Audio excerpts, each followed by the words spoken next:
Daniel Kushner, welcome to the Predictable B2B Success podcast, and thank you for coming on. You are the CEO and co-founder of Octopost, B2B social media management platform and employee advocacy platform as well. I'd love to explore with you your take on how we could measure and monetize B2B social media and its impact, certainly. But before we get into that, I'm curious. I believe Octopost was founded back in 2013, if I'm not mistaken. And I'm pretty sure there were a few players in the market at that time. So I'm curious, given your background as a serial entrepreneur, what did you see in that space that encouraged you to start Octopost and make it what it is today? Yeah, great. Vinay, so one, thank you for having me on your podcast. Pleasure. It's a pleasure and honor, and I hope we'll enjoy the next 60 minutes together and see where we get to. Certainly. So, indeed, Octopost was founded in 2013 by myself and my co-founder, Liad Gez, and it really did come out of a need, a personal need. So before Octopost, I was VP marketing at another startup called Nolio. Nolio was in the DevOps space, in the release automation. And we're going back into 2009, 2010, where marketing automation and the Marketos and the Pardots were just coming out. And coming from a very technical background, I'm a software engineer by trade, I took marketing to a very data-oriented place. And it's all about measurements and the ROI of marketing. And what we discovered is that in general marketing, it's not rocket science to measure. Like, go choose your attribution model. If it's first touch, last touch, it might get a little bit complicated if you're doing a multi-touch attribution model. But at the end of the day, you have the tools and the technology to understand if you invest, for example, $100,000 for a trade show booth, how many business cards you collect. Back then it was business cards. Right now you zap people at trade shows. Those names go into marketing automation, they go into CRM, and you can follow the entire funnel opportunity down to closed won and closed lost. If you're going more online and you're doing paid ads, you have the clicks, which are trackable to the traffic, to the websites and the UTMs captured by marketing automation. And at the end of the day, you can get a very good idea of how much money you're spending on ads, the traffic that you're getting, how that is turning into opportunities, and how that's going into revenue. But when it came to the social media, I'm focusing on the organic side of social media, posting to LinkedIn, giving updates, back then Twitter, now X, some Facebook, lots of YouTube in our B2B space. That social is working, but it's very hard to measure. And we started to look for how do we build our marketing stack, right? So we had Salesforce back in the day. We were using Pardot. We moved over to Marketo afterwards. And Social Suite was the biggest social media management platform back then, with over 1 million users. Sprout Social was coming out, Buffer. But they weren't focused on measurements. And what they did measure were things like likes and comments and what we call like the vanity social metrics. But in B2B, you need the real impact that social brings to the business, just like the impact that a trade show brings to the business, or the impact that paid ads bring to the business. And when you're looking at organic social, you can't have a serious conversation with the C-suite around how many followers you have on LinkedIn or how much engagement or what's your engagement rate. You have to demonstrate the value that social brings to the business. And the platforms that were available, they didn't do that because they weren't focused on B2B. They were focused on B2C social, and then the real value measurement and understanding the impact wasn't on anyone's agenda. So this is a long response to a very simple question. What did you see in the market? We saw a vacancy. We saw that there was no platform that is B2B at its core. Clear. With a platform like Octopost, I would imagine that if you truly want to measure across marketing activities, not just social, it would need to integrate with other platforms and things of that nature. Is that how you envisioned it at the start, and is that the case today? in the very beginning, in the very early days of Octopost, understanding how we play nicely with the marketing was essential for it. Another thing that we noticed is that generally social data lives in a silo. And when the data lives in a silo, so does the discipline. And today we understand that the social, it's a cross-organizational function. It's not just for a social media manager or social media team to invest time in social. And the social needs to be at the top of the agenda across the board in a B2B organization. So by I don't know what the word is when I say unsiloing the data or freeing the Yep. data, right? And getting that social behavior and social metrics into other systems that can start to gather and understand the bigger picture. It was essential for us at the very early days because we understood the importance of the entire organization understanding what's happening on social. Okay. There's a lot I'm sure we could unpack there. With this idea of freeing up access to social media data, some people listening in would probably argue, why do we need to do that? Because really, C-suite, maybe your marketing teams would probably need to do that, know those figures. But how would, say, support or the tech team, for example, benefit by knowing such figures and having access to that data? Yeah, I think it's an interesting question, but I'm not sure it's a right question to ask, right? Because the embedded in the question, you're applying that social belongs to marketing, Yep. right? Where I come from, yeah, marketing is a part of social, right? They're running the corporate social, but social, it has impact in every part of the organization. And it's very easy and clear to understand, right? When a customer, maybe they get a little bit angry, where they're going to vent this dissatisfaction on social, right? Who is that customer voice important within the organization, right? Maybe product marketing, maybe the product managers, right? Maybe the people in charge of customer experience, right? That's not marketing, right? When even take it to the next level, when someone is venting about one of your competitors, maybe that's a good signal or good intent for the salespeople or for the BDRs in your organization. So when someone has a question about functionality, that's to do with support, right? On the leadership, on the C-suite, you've got thought leadership, right? That exposes the brand as a winning brand. So the anything that has to do with social, I would say if the mindset of the organization that social lives inside marketing, right? That is an organization that needs to understand that there's a path or transformation to become what we call a social organization, Okay. right? Somewhere where social is everywhere in the business. Interesting point. And I'm just thinking of perhaps companies that would probably be, say, more in the startup phase, pre-seed, Series C funding, smaller teams perhaps. If I'm hearing you correctly, you're suggesting that organizations embrace this idea of being social, and another way of looking at it could be almost being on 24/7, which is the reality given the nature of social media, Yeah. to maximize the opportunities that social media provides. It would, at one level, make sense to jump on topics or complaints and frustrations, etc., almost immediately. However, with smaller teams, that would be hard.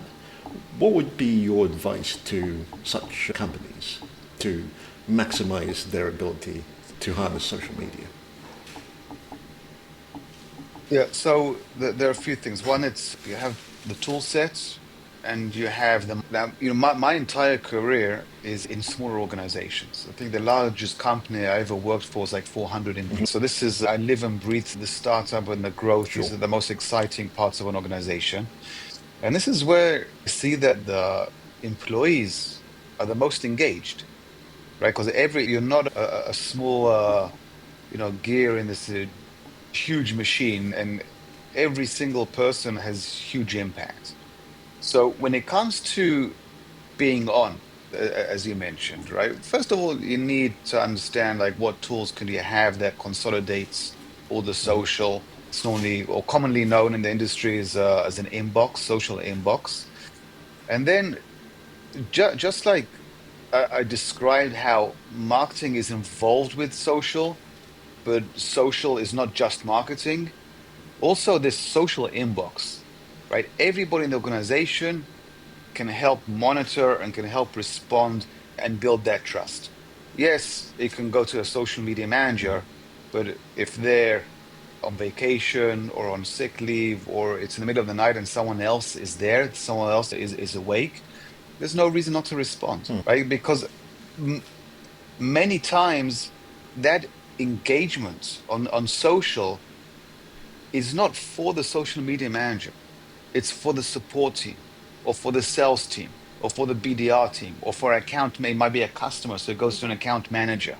So understanding how that routing is done, and again, it's making sure that the right people in the organization, they have access to what's happening on social. And I can't stress enough, Vinay, is to take it out of or not to see the social media team as the only people in the organization that interacts and has interface with social media. Which would imply there needs to be an element of the culture within the organization that allows for that level of openness and trust. Given your experiences and observations, what kind of cultural characteristics of companies do you find that do this well? It's a very clear. This is top-down approach, Right. right? One, so it needs to come from leadership, at minimum marketing leadership, right? The good is from the CEO and the entire C-suite. They need to embrace social, they need to be on social, and it has to trickle down, right? That's a good indication. Another good indication that when we're looking at social itself and the social strategy, it's not a part-time job of an intern. It's not something that's pushed down. Okay, let's just do it to do it, right? Let's do a get the checkbox done. We did our post on LinkedIn for the week, right? If that's the mindset, you're not going to win in social, right? To win in social, it's it's cross-function within the organization. It's cross-discipline. It goes from top down, right? And everybody has impact, right? So it's understanding you need to invest in resources, and I'm talking about platforms and technology and SaaS, in human resources to effectively manage what's happening on social and to help orchestrate social within the business. Would I be mistaken if I said that another key component would perhaps be the branding side of things, at least with the tone or voice of the companies, so to speak? Oftentimes that's allocated, at least in my experience, to a marketing department and perhaps a brand manager who quite often does not have a seat at the table. Yet, if you're talking about social being embraced as right across the organization, what's your perspective on having someone who is actively advocating for the brand and as a part of that, the whole notion of embracing social as well? Yeah, so there are a few things in that aspect, and when we're looking at brands. First of all, there's brand which is nice to have, and then you have industries and businesses that are regulated, Yeah. and it's what you're doing on social by law. So you have to you differentiate that, right? If you're in the regulated side and you do something that you're not meant to do, okay, so you get a fine, right? On the brand side, if you're doing something that you're not meant to do, it's not a big catastrophe, right? So then we have to get stuff into proportion. So when we come to the relationship between brand, social, and employees of the organization, one, there are methods using platforms like Octopost to help regulate brand adherence. So you're on brand, Mhm. you're using the right words, you're not using words that you're not meant to use, images or videos that have been pre-approved by the brand or by marketing. So there are lots and lots of safety gates that you can do within the platform. The next level is education. Right, we have one of our customers in the accounting business. Their social team literally does tours across the US to go educate people on social, right? And to say this is how you're meant to do advocacy, this is social selling, this is what's acceptable, what's not acceptable, what's acceptable in public as a as a whole, and what's acceptable from the brand perspective, what you can say and what you can't say. So the education towards the organization is essential, right? You can't expect people just to know what to do. So if we go back to my very strong point that social isn't only marketing, if you want marketing to own something in social, it's that Yeah. education. It's to get everybody in the organization on board so they can own the knowledge of how do you win with social within a B2B organization. And that definitely is something that's the responsibility, pure responsibility of marketing. Now, the so you have your technology safeguards for brand, you have your brand education or social education within the organization, but also you have to have the tolerance that mistakes are going to happen. I always believe that the easiest way to not make a mistake is not to do, right? If you don't do anything, you're not going to make a mistake. As soon as you start doing something, anything, if it's programming, writing, social, building a business, not, as soon as you do anything, you're going to make a mistake, right? So if you accept that, yeah, you're going to have a mishap, someone's going to put something off brand, right? Again, look at it from the grand perspective, right? It's not something which is catastrophic. People learn from their mistakes, and it's good to learn from your mistakes. So having that mindset that things will go wrong and it's not the end of the world. It's all good. It's a learning experience, and we can move on. Some advice there. Just going back to more of a personal perspective, given your journey to date, what would you say is your personal area of strength? My personal area of strength is the unfortunately is the thing that keeps me up at night. It makes me wake up every day at 2, 3 in the morning thinking. And this is the lo- seeing the details, right? I'm super, super detailed Right. oriented, right? I grew up with my mom always used to say sentences like the devil's in the details and look after your pennies and the pounds take care of themselves, right? So if the foundations are good and the foundation is Yeah. strong, that's what we call here at Octopost of the operational rigor. Everything else above that is going to fall into. For me, if we're talking about running a business and being in the leadership, that strength is going straight down to the basement level minus 10 and understand what's happening there. Because whatever's happening there is going to affect what's happening on the higher level. Can I ask you this question, and hopefully you can elaborate on what you've just shared? In that area of strength, what is something that businesses don't know but should? What businesses don't know that I'll bring it back to this mindset of the need to measure. There's a famous saying, you can't improve what you can't measure. I see so many businesses that doing activity for the sake of activity without understanding what is the outcome, Right. right? And then once you start to do it, you have an investment, things become a part of the daily cadence of the business. Continue putting effort into whatever aspect it is, choose your aspect. And if you're not measuring, you don't know if that effort is going to good cause, if that effort is creating growth, if it's creating revenue, if it's creating better customer experience.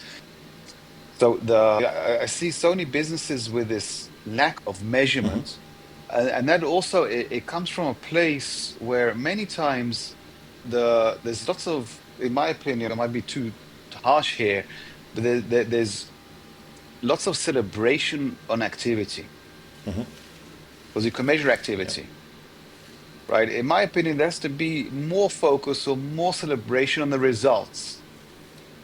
And you can only celebrate on the results when you start measuring because you know what the results are, Yeah. right? So yeah, I give you like a random example. You have a feature launch or a product launch, right? So you celebrate the launch, right? Everyone worked hard, the product did it, the dev, they put their effort in, the product marketing did the launch. So everybody was working hard, celebrate the product launch. Okay, but that's activity. Let's celebrate the product usage afterwards. What if I launch something that's not getting used? Right. So it's that nuance, looking at the more at the end results Yeah. and celebrating those. Okay, brilliant. So, for those who are perhaps not in the weeds, so to speak, of social media management and struggle with this idea of measurement, I'm assuming that there would be a bit of a mind shift and a heart shift required to come around to your way of thinking. So, I'm curious, how do you help them navigate that transition from viewing social media as a pure engagement platform to a measurable revenue driver? Yeah. So there are two obstacles that you need to get over. One is knowing that it can be met. Right? People sometimes it's very hard to understand or to realize you don't know what you don't Yeah. know.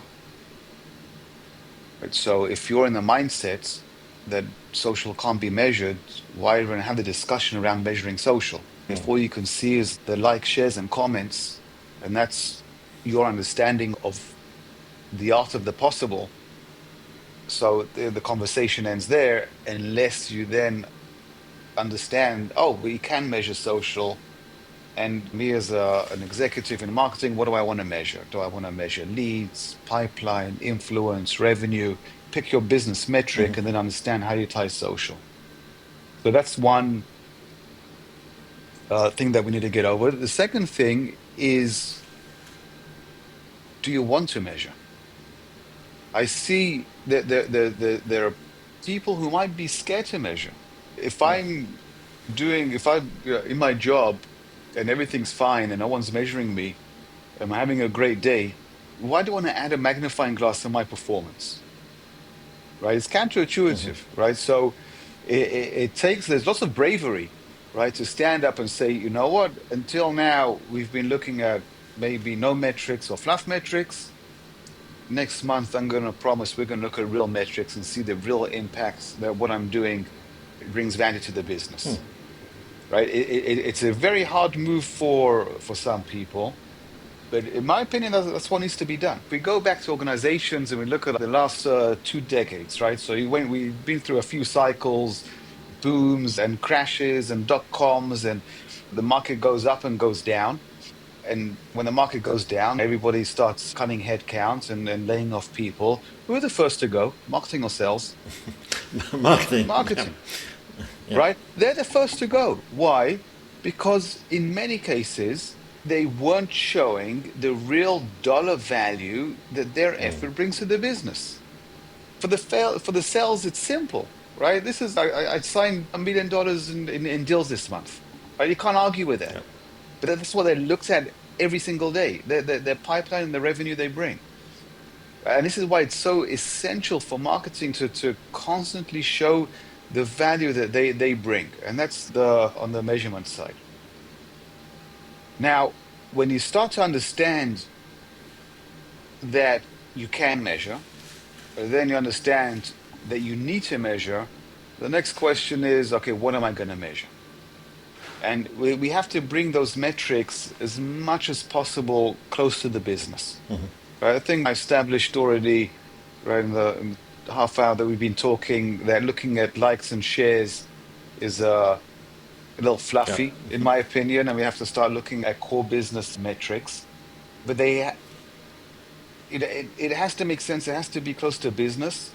And as much as a data geek as I am, I'll be the first person to say it doesn't matter how accurate your measurement is. If you're 70% accurate, 80% accurate, you can strive for 100% accuracy, and that's good, right? But it doesn't have to be 100% accurate. Because what we're doing in measurement is looking for trends. We want to see our trend go upward and to the right. That seems like a good direction for a trend. And if you're measuring in centimeters or in inches or in millimeters, it doesn't matter what the number is, as long as it's going up, right? I don't have to understand what an inch is if that's the measurement, right? But if someone comes to me and says, I'm measuring in inches, I don't know what an inch is, right? That's the US people, they use inches, right? But if I see a graph with inches and those numbers are increasing, I know it's good. And the same thing with if I can tie social to revenue and it's not 100% accurate. Yeah, I'm going to miss some, I'm going to include some that were meant to be there, but my accuracy is constant. My mistakes in measuring is constant, then I can definitely rely on the trend, right? So that's when you start to measure, again, as long as the measurement is consistent, that's an excellent start.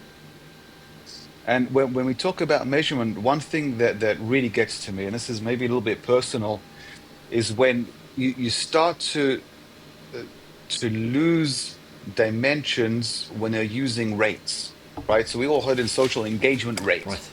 right? What's the engagement rate? It's the number of social activities divided by the exposure, how many people saw your post.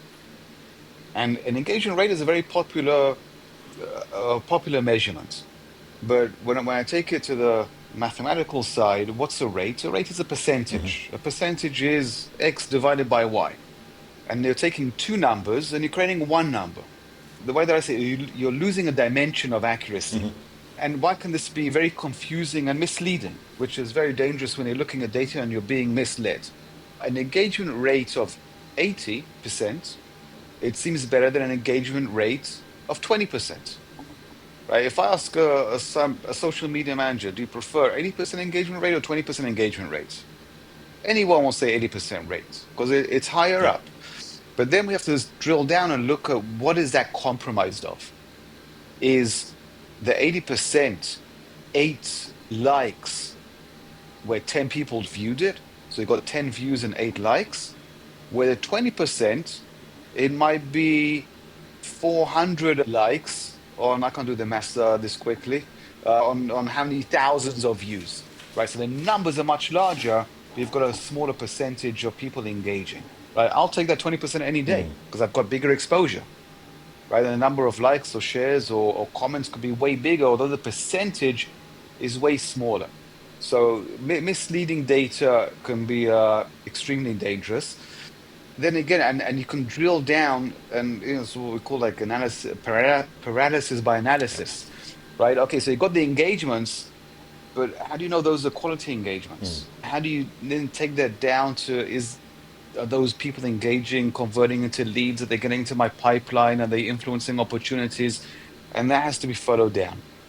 So going back to the question around like measurement and data, I would pick 2, 3 business related metrics, get a general like good idea how I measure those. It doesn't have to be a perfect measurement, but it has to be that I can consistently measure month over month, and then just start looking at that. Makes sense. And correct me if I'm wrong here, but in what you're saying, I'm almost hearing that in B2B at least, there is the opportunity to get back to the social aspect of social media. And I say that because it's not so much about chasing the sale or closing the sale as much as building relationships that you can nurture over a longer period of time and having the associated metrics alongside that. Would that be a fair statement? It Yeah, it would be. So social isn't about chasing the sale, right? Social is about building trust. And trust is heard at the Marketo event. Steve Lucas was on the stage and he was interviewing someone, and they said trust is built in drops and lost in buckets, right? One very much connected to that Yep. statement. And when you're talking about building trust, that's the social game, right? It takes time, right? It doesn't. If I post something on LinkedIn, I'm not going to earn the trust of everyone in the next couple of Yeah. days. It's this consistent consistency, and this is definitely a long play. And another thing about is it like chasing the sale. Again, it's not chasing the sale, but it definitely helps because social enables you to be in the top of mind of people who care about what you have to say. They don't have to be ready to buy now, but they see you all the time. I listened to an interesting podcast, and I was talking about banks. They have all their customers like in categories, their wealth and how much loans they have and how much they have in their savings, etc. And the banks that they'll call the people of high value and offer loans at very good interest rates. And the people they're calling, they don't need loans because they they have. And the idea of like why do the banks like call people like of high wealth and offer loans when they don't need loans, right? Is yeah, today they don't need a loan, right? But it's an excuse to get in the top of the to be in their mind. So if the day does come and they have an expense and they don't want to sell stock or something to get the cash, and they know that the bank is there to give loans. And that very much reminded me of social media, especially when it comes to social selling, where you have your account executives, an employee advocacy solution to post thought leadership and to post interesting content on their LinkedIn. And normally, account executives, they're connected with everyone they ever spoke to in their entire career, right? They always connect on LinkedIn after the first discussion. And what this enables their audience to do is to keep up to date with the industry, to keep up to date with their kind of executive, to understand what they're doing today, what they're selling, what they're interested in. And most likely, 95% of that audience, they're not going to be in market. Yeah. But when they are in market, it's top of mind. I would completely agree with that one. So, with this notion of allowing the or empowering the entire organization to embrace social, I know Octopost has an employee advocacy component to it, and I'm curious, how do you see the connection between employee social presence and customer retention metrics? So that's a good connection. So the when I have a relation, I'll go back a Sure. bit. So when you ask this question, I want to inflect on myself. How would I behave, and what's my relationship with a vendor that we have? Okay, so let's say I buy a piece of software. You sign the contract, goes through procurement, and goes through finance, and now I'm using the software. Is my relationship, me as the user, between me and the company, or is it between me and the people at that company? It's between me and the people at the company, right? I have the account executive that I worked through to get to the point of being a customer. When I'm a customer, I might have an account manager or a customer success manager that's taking care of my needs. And that's the connection that I have. Now, I'll get emails from the company that as soon as I see the subject, I'll hit delete because who has, right? The product marketing will send me updates on features and functionality. I'll hit delete because I've got no time to read what they have to say. Most likely, I'll never visit their website again, right? I just put the software. I'm going to go visit. Oh, let's see what's on their website, right? That mind the thought track doesn't even come to mind. But what does happen is I'm connected to the person who sold me, the account executive. I'm connected to my customer success manager that's helping me on LinkedIn. So that is a way for them to share interesting content with the people that are relevant. Getting the question was around customer retention, and a lot of like there's one reason people leave product. It's when the scale flips and the value they're getting from the product is less than what the product costs. It's that's otherwise, why would I leave, Yeah. right? If my money is commodity, right? So I'm giving my commodity to get value, and the value has to be more than that I give. But it's like it's as simple as that. And it's extremely hard for B2B organizations to constantly push what they're innovating on to the install base and to the customers. But again, we don't want to see company emails. We don't want to see company updates on LinkedIn. We want to see people. We connect to Yeah. people. So we do see numbers looking at our data when you have your revenue team, especially the customer revenue, these are account managers, solution managers, customer success people, active on social, and they're connected with the audience and the customers on social. And they're engaged in employee advocacy, so they're constantly pushing out content onto social that gets consumed by the customers. That Yeah. circle is going to or increase customer retention, right? Because the customer is more aware of the value and the new values that whatever they purchased is bringing. Would it make sense then for someone like an account manager of the software that you've purchased to actually spend time looking at the different categories of customers or industries, if you will, of the customers that he or she has, and ensuring that there is specific content going to specific industries so it becomes relevant to users? And I guess with that train of thought, I'm asking if people should not just be producing content from their particular perspective of being in a company, or I guess a bit of news that is relevant to a particular space, but rather ensuring there is content that is specifically speaking to specific individuals, as opposed to going for the mass appeal content that is perhaps often talked about. Yeah, there's a lot to unpack Yep, there, sure. right? The short answer is yes. News about the company and this and that, and it doesn't, nobody really cares, right? Yeah. This is what I call like shallow celebrations. If I'm reading my LinkedIn feed, I want to get stuff that makes me smarter, makes me better, maybe makes me think Yep. about something. So for the account managers, they should be sharing not just news or company celebrations or company milestones.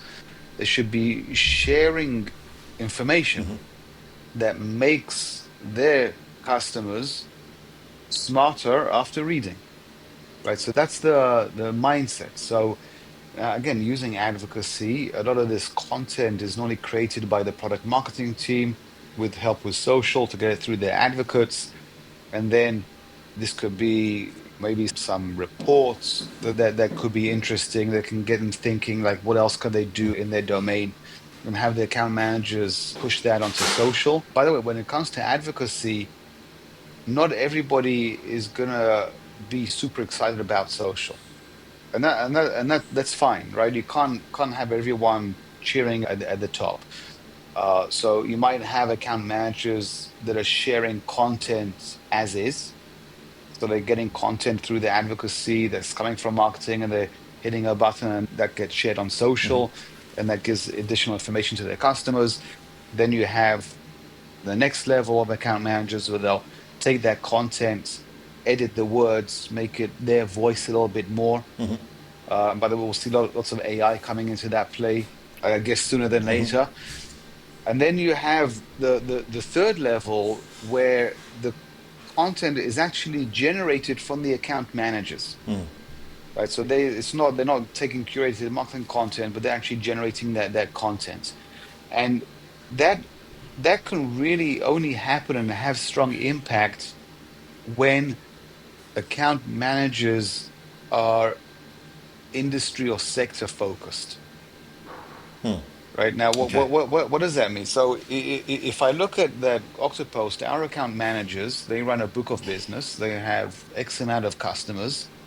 And I can promise you today, every single one of those customers is a B2B organization. And B2B organizations, they have the same types of questions around social. They have the same types of questions and challenges around measurements of social. They have the same questions about best practices and what should be done and how much should be done. And so these account managers, they are in themselves industry experts.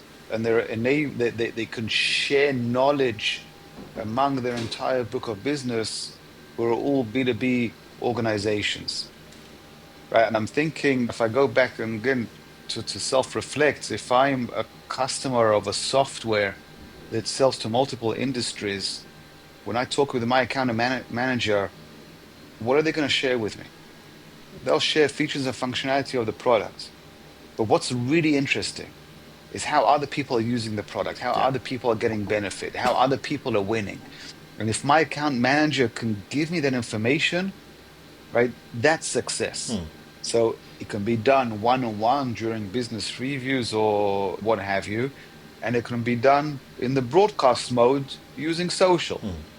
Right? Think about an account manager gets. I just spoke with my customer in this industry. They're doing amazing. They mention the name or not mention the name. I get permission from the customer and give the use case, give the case study, right? And share that knowledge. That's where value becomes very apparent between an account manager, the customer, and social is an excellent channel to get that through. Certainly. You make some great points there. I'm also curious, just thinking of the kinds of people that would be working in an organization, as to how you would help transform, say, technical employees into effective thought leaders without compromising authenticity. So it's a tough one. Why is it a tough one? Because I don't want to generalize, right? But when you look at like the technical employees, and I'm technical myself, and software engineering background, many of them they want to be heads down in what they do the best, Right. and that's build the technology. Then I don't have the numbers statistically, but I'd say majority are introverts. Let me do Sure. my Yeah. job. I'll be the best I can at my job and leave me alone with all this like social stuff. And if you take all that into consideration, you don't you use the word transform the tech people into becoming thought leaders. Pick a few, right? Is it 5%? Is it 10%? Is it 20% of those tech people, right? Don't go out with an expectation that you're going to get all your developers on LinkedIn, right? One, it's not going to happen, so you'll be disappointed, and it's not realistic. I very much, believe in if the goals are unrealistic, it's one, you're not going to get to your goals, you're going to be disappointed. But when you know you're not going to get to your goals, you might not put in the effort to get there because you know it's not going to happen. So on the tech side, I would look for those specific individuals who, in themselves, have are comfortable posting and using social media, Okay. and then have marketing together with that social media personal team to sit with them and I don't use the word train, but coach them on social media, how they can elevate themselves to become thought leaders in their industry. Because they have they might be programming for the automobile industry, but their personal industry is development, right? Is it embedded? Is it front end, back end, whatever they're doing. To help the group that's willing to embrace social, give them the tools and the power and the knowledge to do it, right? And that's through tools and platforms and through education and coaching. Given the fact that we're seeing a younger generation come into the workforce that has, I would say, a good degree of experience with social media, would you say there needs to be a shift perhaps in the thinking of organizations and how they encourage employee advocacy within the organization to include the nurturing and development of personal brands? Yeah, I think that's a misconception. So to be blunt, but You're right. and I'll tell you Yeah. why, right? So I agree, right? So it's a younger generation, right? They're born on social, right? I've got four boys, and they don't know a world that Yeah. doesn't have social media, right? A 5-year-old, what do you want to do? I want to be a YouTuber. That's what these kids are Yeah. saying. But it's different. Why is it different? Because it's B2C social. And the social that they're coming from isn't B2B social. You've got consumer social, or B2C social, as we call it, and you've got B2B social. So you can get this younger generation, they know TikTok and Instagram. I don't even think they're using Facebook anymore. And YouTube Shorts, because the long 20-minute video is too long, right? So you need YouTube Shorts. They know this stuff inside out, back to front, right? They know how to navigate the apps and to leave comments and to do the video editing. And everybody's becoming this influencer. Yeah. The majority of them, they don't know what LinkedIn is, right? Yeah. B2B social is a different game. It's a different social. So the generation that's coming into the workforce, this is where a company, regardless of the industry, regardless of what they do, where the company can start to help educate and coach this new generation of employees what it means to build your brand. So you're going to work for my organization for 3, 4, 5, 6 years, and you're going to move on. But I want you to move on where you're building your personal brand. You're putting the best of your professional self out there on social, where it's mostly on LinkedIn. You see a lot of YouTube.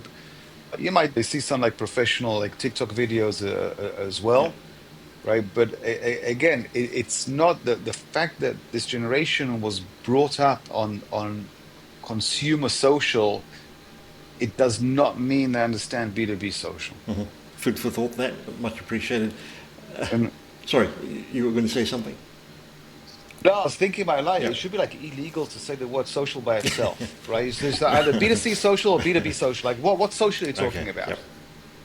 I'd love to get your thoughts on how you would balance content and content strategy, and I'm thinking in particular of perhaps a trade-off between engagement-focused content versus linked-based lead generation type content. Is there a balance that you try to aim for or would advocate for? That's an interesting question, and again, I'm going to give you I hope it's not an annoying You're answer, right. right? Because it depends, right? We celebrated a milestone here at Octopost this week with all the employees, and within my micro speech that I gave, I was talking about best practices and benchmarks, right? And averages. I said all these words I hate, right? Because if I'm doing the best practice, it means everyone else is doing Yeah. it. I'm going to be the same. I want to be better. Comparing myself to a benchmark, what, I want to be average? No, I want to be the best, right? So going back to content, like what is the right ratio between awareness content and lead generation content and content with links and content without links? It depends. What does it depend? On who you are as a company, on what you're selling, on who your audience is, on what you need to focus or impact in the short term, midterm, and long term. But to get an answer to that question, you need one thing. You need to be able to have the ability to measure, right? And then the answers will come, right? Always when I'm looking at systems, BI and big data, and you get all these like dashboards and reports and graphs, Yeah. right? Getting the data is the simple thing.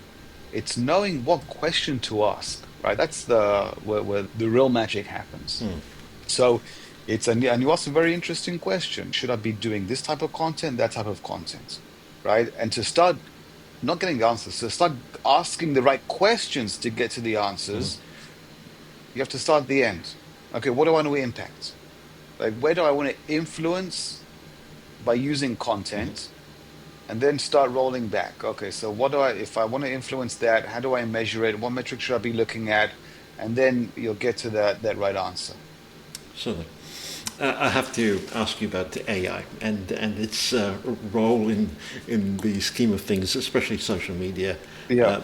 There are, I'm sure, numerous use cases that we could look at, but in terms of surfacing actionable data that's very much in line with business objectives, how are you envisioning the incorporation of AI into Octopost and recommending it to B2B organizations?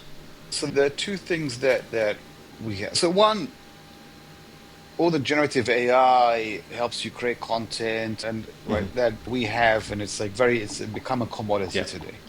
I think you asked the question in a very smart way, like surfacing actionable data. And here I have a very strong opinion on data because there are, and I always remember a meeting that I had. It was in some boardroom. This is like 15, 16 years ago. Someone was showing up a graph. Back then they used like overhead projectors, if you know what that Yeah. is. And everybody was nodding. And I was looking at the graph and saying the numbers, they don't make sense. Like, why is everybody nodding? How can you nod at that? Because then not say it doesn't make sense. And then, like data is very fascinating to me. And when the one of the biggest problems with data that we're given like one dimension, okay, engagement rate 20%, good or bad? I don't know. We discussed engagement rates. Generated 20 leads from social this month. Is that good or bad? My target is right, so a short miss, good or bad. And I think looking at this one-dimensional data, it doesn't give, for your question, actionable insights. What does give actionable insights, and this is where I mentioned around, it doesn't matter how you measure, as long as you're measuring consistently, is trends. If I say you got 20 leads this month, but last month you got 40, the month before that you got 60, the month before that you got 80. Wait, look at my trend. My trend's going down. And you can't see trends with single digits or single dimensional data. And to look at trends, you need to be comparing multiple data sets over time. And this is where AI can become super helpful in looking at certain trends. I'll give you an example. If you're looking at, let's say I'm looking at my competitors' blog post, right? So I can say, oh, they're writing content around whatever topic.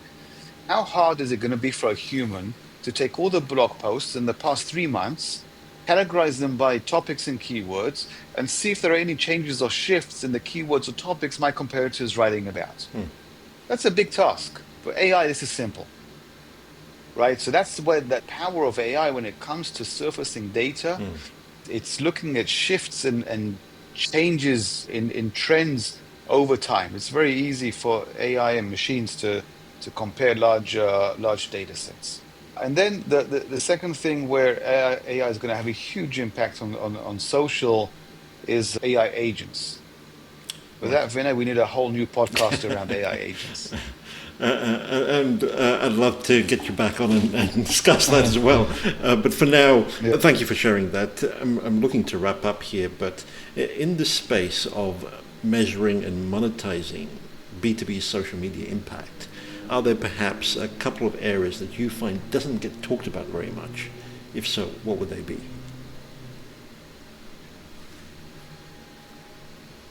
So what doesn't get talked about enough, uh, especially non-Octopus customers, by the way, is constantly showing how social is impacting revenue, Yeah. right? Social, it's not a nice to have, it's a must have. And it has impact on revenue, right? And this is if we went in the beginning of our discussion, we went back to 2013, where I knew social, right? I had the gut feeling that social is helping generate pipeline and get leads and influence closed won opportunities, but I couldn't prove it. And then the thing that I was most scared of is that we'll get to that market cycle where things are going down and companies start to decrease their expenses. And the first people to go are Yeah. people from marketing, right? Because and you know, we might be in an up market, the markets are good, right? These things aren't getting talked about.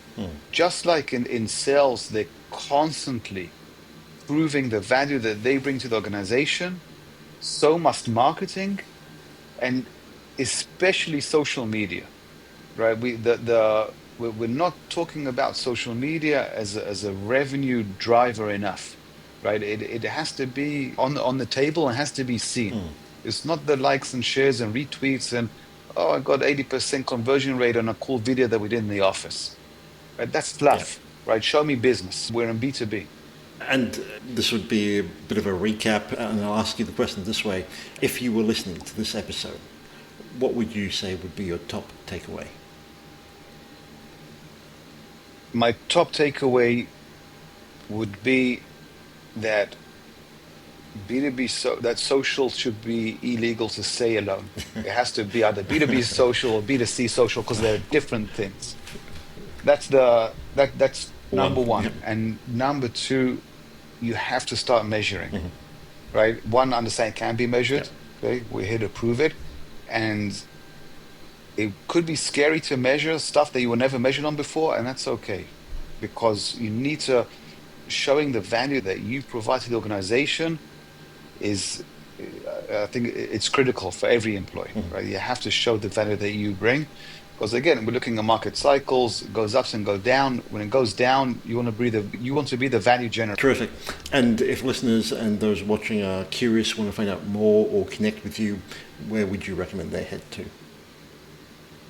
Yeah, so one, on LinkedIn, on social, our website, octopost.com. Email is easy, daniel@octopost.com, and that's Octopost with a K, OKTO. Okay, we'll include links to that in the show notes. LinkedIn obviously would be your preferred social media platform. Yeah, definitely. Okay. Yeah. We'll include a link to that as well. Daniel, thank you so much for doing this. It's been terrific, very enlightening. Well, thank you very much for having me. It's been a